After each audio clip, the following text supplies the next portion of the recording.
This is called the generation gap.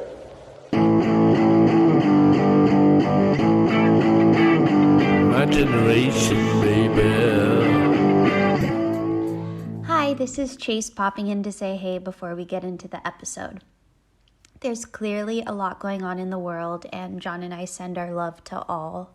This episode, we touch on the demonstrations that have been happening all around the world, and John reads an article about millennials being the unluckiest generation. But don't worry, we do have some lighthearted conversations too about Santa Claus and fortune cookies, so stay with us. This is the part where I usually plug the Patreon, which you can check out at patreon.com/generationgab. But with that said, if you can only donate to one thing this month, go check out Black Lives Matter or any of the amazing organizations out there fighting for a really powerful cause. So anyways, thank you so much for tuning in. Hope you laugh along with us. My generation, baby. Hi, everybody, and welcome to Generation Gab. My name is John Lehr, and I'm a Gen X fun dad. And my name's Chase O'Donnell, and I'm a millennial semi-recent grad. We are so happy to be here with you. Boy, today. are we ever. It's been, wow. It's a crazy, crazy time, and just hearing your voice, even though it's via Zoom, it makes me feel happy, Chase. Same. Yeah, this has been... I don't know if you can hear do you hear like the helicopters and stuff outside my window? No, but you're on the west side. There shouldn't be anything happening over there now, is there? Probably. Oh, it's been crazy over here. I know, but then it moved east. It moved over into my neighborhood because I'm near Hollywood. And that's where the demonstrations were. Yeah, there were demonstrations in Santa Monica yesterday and Culver City too. Oh, really? Okay. I was just worried about myself. I didn't even care about your neighborhoods. No, it's really been wild over here. But that ties into what we were going to say is if you don't know what's going on, gosh, turn on the news. It's been a wild, wild year. And then this past few weeks has just been extra crazy and sad and we're just sending love to everyone. Yeah, lots of love. I was out there in Hollywood in my neighborhood yesterday for the demonstration. So peaceful, so amazing. Yeah, I think most of the protests have been peaceful. Yeah. And that obviously on the news they show the crazy. Yeah, of course. Well, that's what our news is for. That's what news is for. To show the worst stuff ever. But I mean, it is pretty wild. It is. There's no denying what they're that. Showing. Yeah. So yeah, I guess we're both in Los Angeles, so we're definitely dealing with, protests, and I know that they're happening all around the country. Yeah. Do you know if they're happening anywhere outside of the country? Yes. Oh, yes. Tons Oh. of, yes. Australia, England, Germany, France. France is having some crazy stuff going down. Oh my gosh. Yeah. That's really powerful that it's happening everywhere. Yeah. People, everybody, it's, we're just human beings are being pushed to the end, it's like, it's just crazy. I don't even know what to think about it. When people ask me, how are you doing? I'm always like, I think the most honest answer is I have no idea. I have no idea how I'm doing. You want to know something? I had for my birthday about 5 years ago, 2015. My mom got me a 2-hour reading with an astrologer to go over all of my charts. So this was my birthday present. What sign are you? I'm a Pisces. Oh, I had a girlfriend who was a Pisces. We got along very well until it didn't go. And then, man, it went bad. It went sour. Yeah. Well, but Pisces we were both, are emotional. We were she was Croatian and she, oh my God. When it was good, it was great. And when it went wrong, oh my God. Woo. What, just like crying? Oh, yelling, screaming. Yeah, it just crashed and burned. It was very passionate, very passionate. Pisces can be very emotional. Yeah. let their feelings come to the forefront. But what this astrologer told me was, just you wait, Chase. 2020 is going to be your year. Oh my God. And I've been looking forward to 2020 for 5 years now, being like, this is my year. And it arrived. And can we just take a look at what my year is? I don't think 2020 is anybody's year. Man, I don't want to be around. I don't know if I want to be working with you when it's your bad year. When did she say your bad year is? I think the past 5 years have been a little rough. So the past 5 years have been the bad years, and this is the good year? This is my year. This is when said everything was going to come together for me. Oh my God. I've been so excited for 2020, and this is my year. I got to be honest with you, Chase. I'm nervous about hitching my wagon to your train. You know, if this is, if this is my year, it can only go down from here. I know. I feel like you're going to take me down too in a fiery fireball. Isn't that just such a shame? I think I have to fire you as my podcast partner today. I'm so sorry to do this. It is your year, though. Or is astrology just, this is the first time I've been like, well, maybe I shouldn't put all my cards in astrology. You think? Yeah. Because he could have said any other year. Yeah. And he picked this year. This means don't pay for any more astrology ever. Yeah. It I hope that's what it means. That they just. Of course that's what it means. Just didn't. It was nonsense. Yes, it always is nonsense. It's just the only way I think, to address astrology is just that it's kind of fun and interesting. That's all. A lot of times, the thing is, like, they always tell you stuff that anyone can relate to. Right. It's like, yeah. I think it's one step up from Chinese fortune cookies, which, by the way, Chinese fortune cookies are not fortunes anymore. Have you noticed that?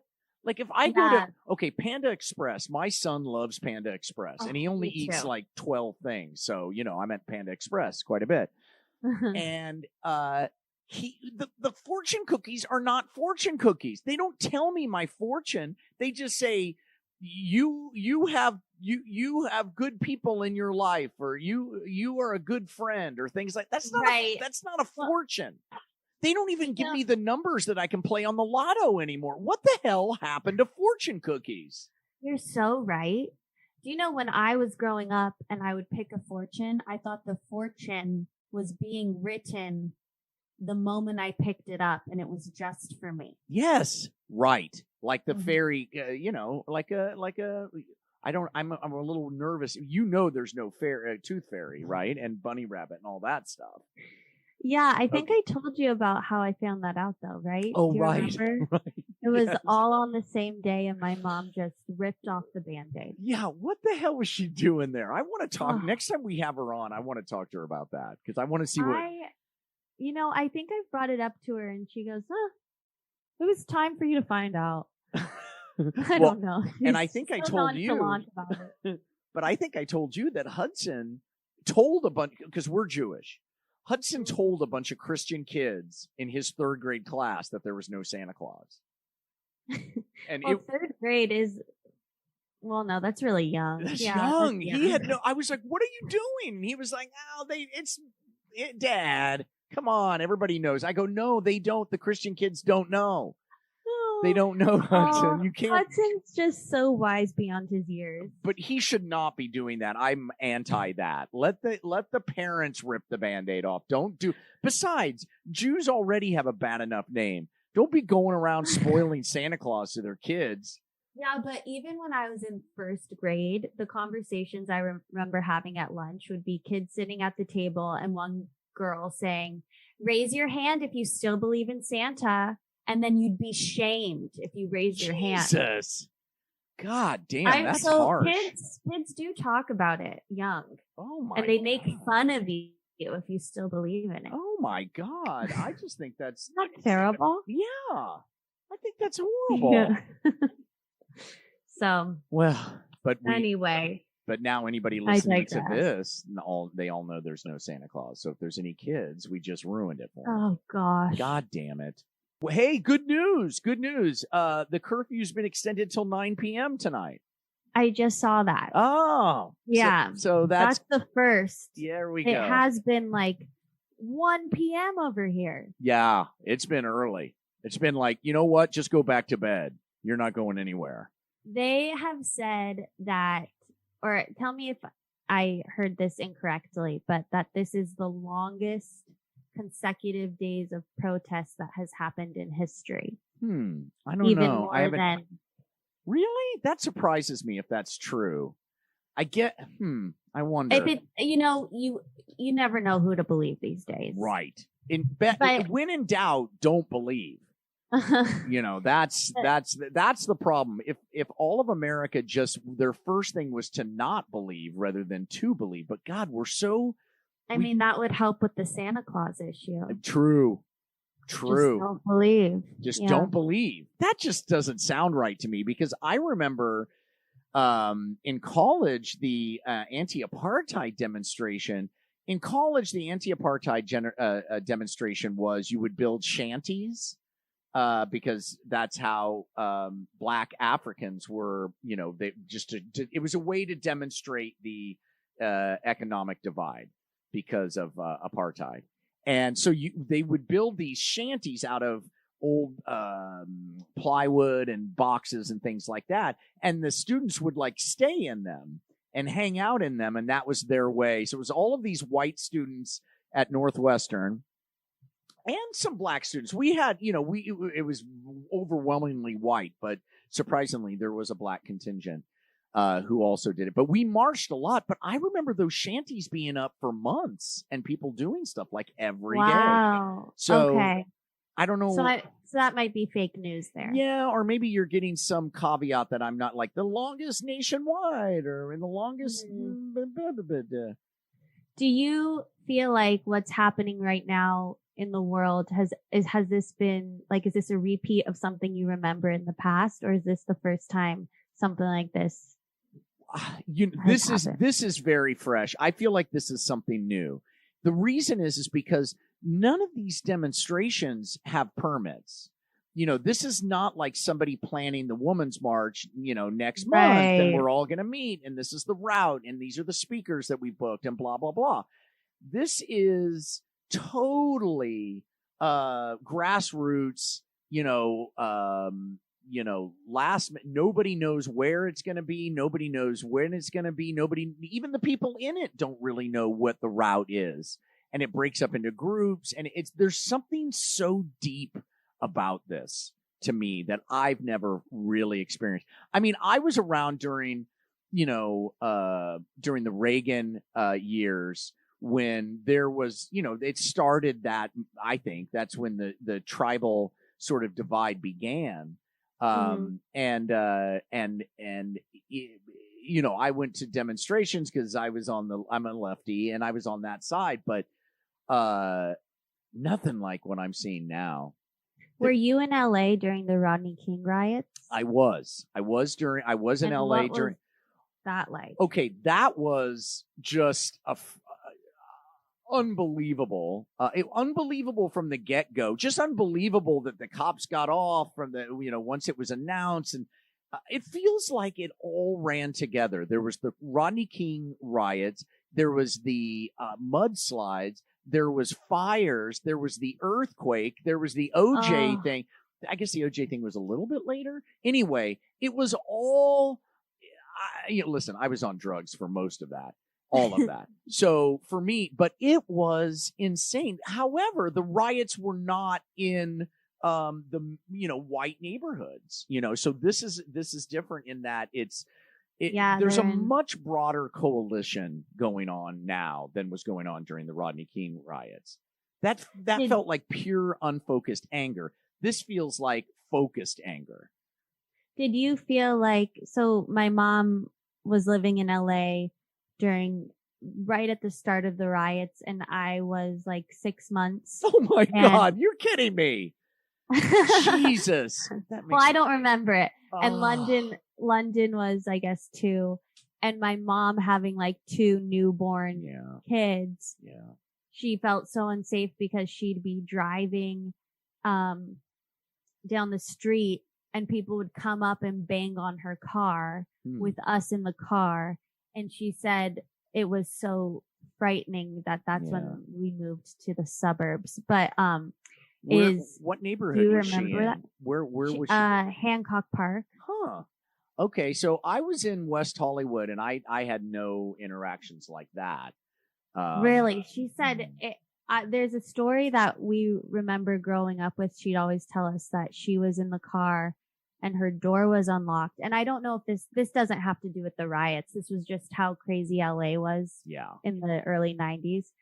And she was in the car at a red light, and a homeless person just opened up the door and got in the passenger seat. Yeah, I believe that. Yeah, and LA wouldn't at that get time. out of the car. Yeah, get out. And that's like she has always told us growing up, like when you're at a red light, lock the door. Someone can get in the car. Well, that's prudent. But the Santa Claus thing, that doesn't excuse the Santa Claus. No, it doesn't. Yes to lock the cars. No to telling your daughter there's no Santa Claus. And Bunny again, Rabbit. for someone that didn't listen to that episode, I was 6. My mom was coming to put money under my pillow because my tooth fell out. She was shaking the coins. I wake up and I go, "What's going on?" And she goes, "Oh, I'm the tooth fairy. Also, there's no Easter bunny and no Santa Claus." Oh my God. Being the Pisces I am, I cried all day. Oh, Chase. I cried. Yeah, see, my Pisces day. didn't do as much crying. It was more screaming, yelling, Your breaking Pisces. things. Yeah, now, screaming and yelling isn't a Pisces. Oh, really? Trait. Pisces are very sensitive and oh. They take on other people's like emotions and are very empathetic. And what if they drink like a quart of vodka starting early in the day? Does that change a Pisces? I mean, there were pills. She had pills around all the time. I could have taken them, and I didn't at that time. Later in my drinking career, I did. But at that point, I wasn't stealing her pills. Maybe I just innately knew that if I did, she would stab me in my sleep, which was possible. It was possible. Oh my goodness. We are so different. But great sex. Our 20s have been so different. Yes, yes. Our 20s could not have been more different. No, exactly. But okay, so we've established no Santa Claus. This is your year. And that that we can all go out till 9 p.m. tonight. So we got a lot done so far. And this, though, just so everyone knows, we're recording this a week early. So I actually don't know what the state of the country will be when this is actually released. Maybe curfews will be old news. All right. You said you had an article, John. Yes, I do. Way to go, Chase. Let's hear it. Okay. So this is called The Unluckiest Generation in U.S. History. One of our patrons sent it to us, so I want to thank him for that very much. It's basically, I just want to read you the byline. It says, after accounting for the present crisis, the average millennial has experienced slower economic growth since entering the workforce than any other generation in U.S. history. And this was at the end of May. We haven't even gotten into June yet. Wait, this article is written end of May? May 27th. So, and yeah, I mean, I believe that 100%. So here it's very interesting. It says growth in economic output adjusted for population. Okay. And it's talking about how much inflation adjusted gross domestic product per person grew during each generation's first 15 years in the workplace. And you look at it, and the greatest generation, boom, up from 60%. They went up to 60% starting at age 18. The silent generation, which is 1925 to 1945, we sort of call that the Depression babies. No, I don't know. The G, well, so the GI, would that be, maybe that's Depression babies, 1901 to 1924. Yeah, that would be Depression babies, Depression babies. Okay, so they have the highest at 60s. Then we have the silent generation, which we call the greatest generation. They went up to 40% in their first 15 years. The boomers, very close, like 35%.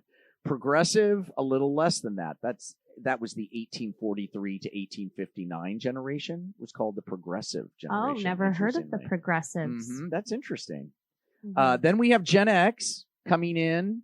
What about the boomers? The boomers were right after the silent generation, or what we call the greatest generation. So they were at 39%. Then at 38% progressive, 35% Gen X. Then we have what's called the missionary at 30%, which was the 1860 to 1882 generation, called the missionary. Is it because they only... So that's you. That's 1860 to 1882. Jesus Christ. So they're called the missionary. I thought you said 19. Yeah, they're called the missionary. I guess it's because nobody did it doggy style during that generation. I think that must be why. And also, I don't think I'd have to. This is when I wish my great-great-grandfather was around, because I would ask him if they knew that they had generation titles. Yeah, I don't think they did. We have to look into that some more. Yeah, I feel like it started with. We need to do what you said, Chase, and book. We need to book a professor specializing in generations to get on our show so we can get to the skinny on all of this stuff. Okay, I'll do some research and make that happen. Me too. All right. Should I continue?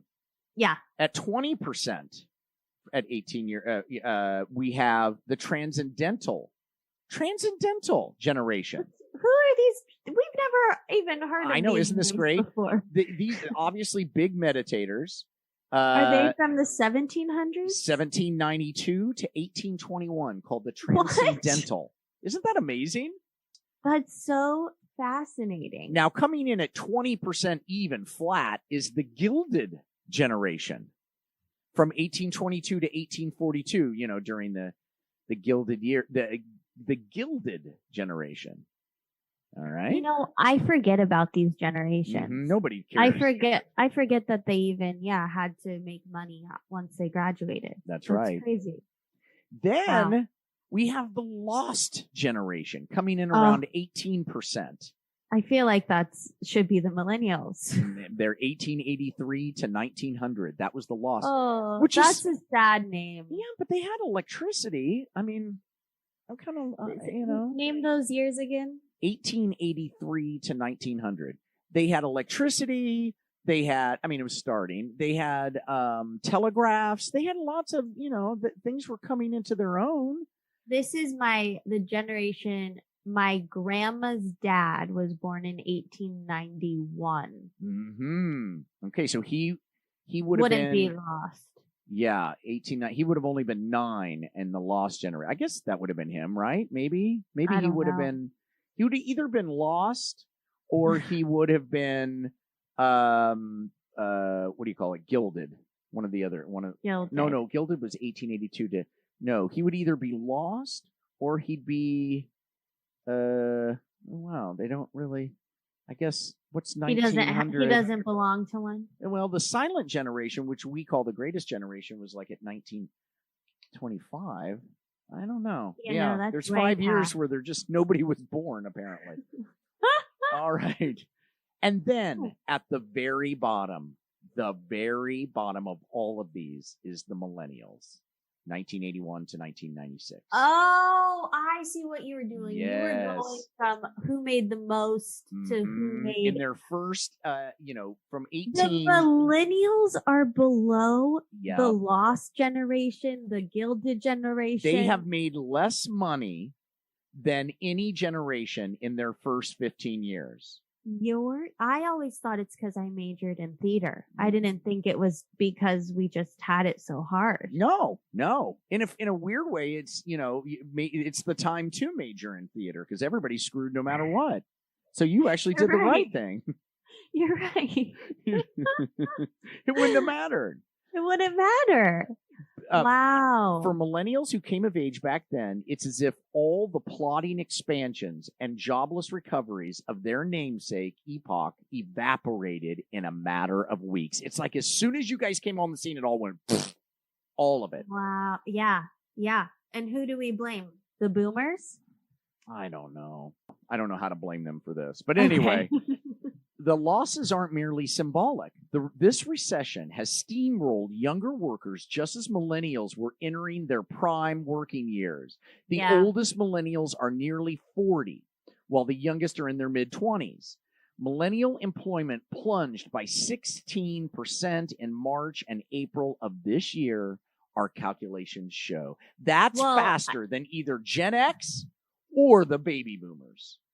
Oh, you mean the Gen X and the baby boomers kept their jobs, whereas millennials all lost their jobs? In March and April, we did not crash and burn as much as you guys did of this year. Wow. No, I mean, every one of my friends is on unemployment. Oh. Yeah. I mean, not everyone. Everybody in the country isn't it? Aren't they? I don't know. And what's so crazy is a lot of them are making more money on unemployment than they did when they were working. I know. 16-hour days. Yeah. Unfortunately, I don't have the tools to comment correctly on all this, but that's crazy to me. Here's the guy we should book, Chase. Gray Kimbrough, an economist with American University who we've previously and accurately branded a serial millennial myth debunker, points out that the oldest millennials, such as himself, lived through the 9/11 terrorist attacks and entered the labor market in the recession that hit around the same time. They spent their early years struggling to find work during a so-called jobless recovery, only to be hit by the Great Recession and another jobless recovery. And, of course, yet another recession, which, by the way, could easily turn into a depression. The story here is not just that it's a bad recession and that it's hitting young people more, but that it's hitting people who have already been hit.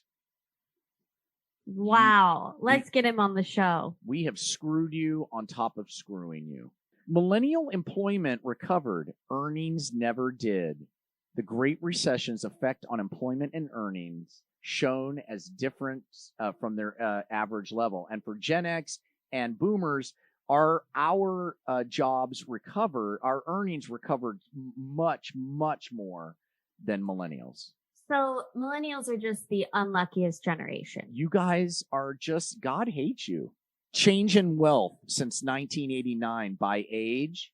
The highest, 75 and over. Guess who's at the bottom? 25 to 34, Chase. Many millennials are swimming upstream. Oh, boy, are we ever. More educated millennials are, more diverse millennials are, and more vulnerable. Whew. Jesus. You guys, man, did millennials get screwed. And it's my year. Uh-huh. It's your year. It is such a crazy, crazy time, but to quote High School Musical, we all are in this together. Yes. Unless you're of color, then you're more likely to die of COVID and to be poor and to be beaten up by cops. But other than that, we're all in it together. We're all in this together. Anyway. Wow, Chase. This is the heaviest Generation Gab we've ever done. I know. Please don't give us backlash. Yeah. Listen, we don't want to. Once again, our policy is if you don't like our podcast, please don't tell us. Just don't listen. We don't want to know. But I think we're at the end of our show, Chase.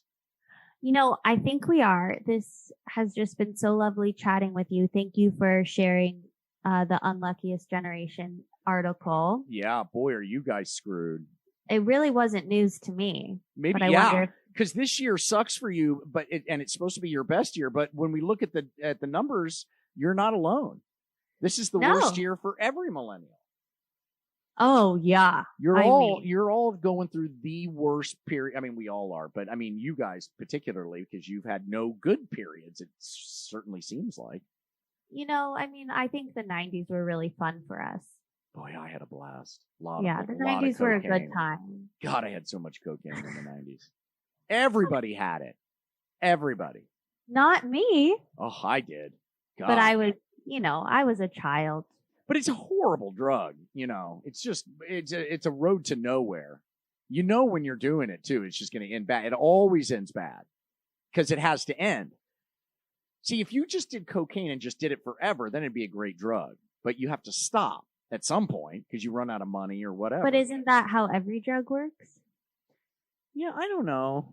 Yeah, I guess so. I shouldn't go down this road. Well, Chase, excellent. Well done. Welcome to your year.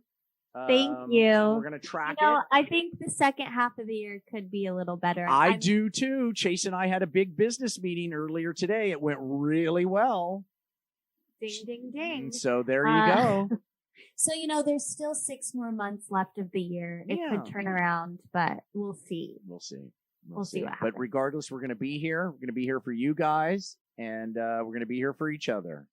We will get another episode out to you next week. We'll see you then. All right, everybody. Bye. My generation, baby.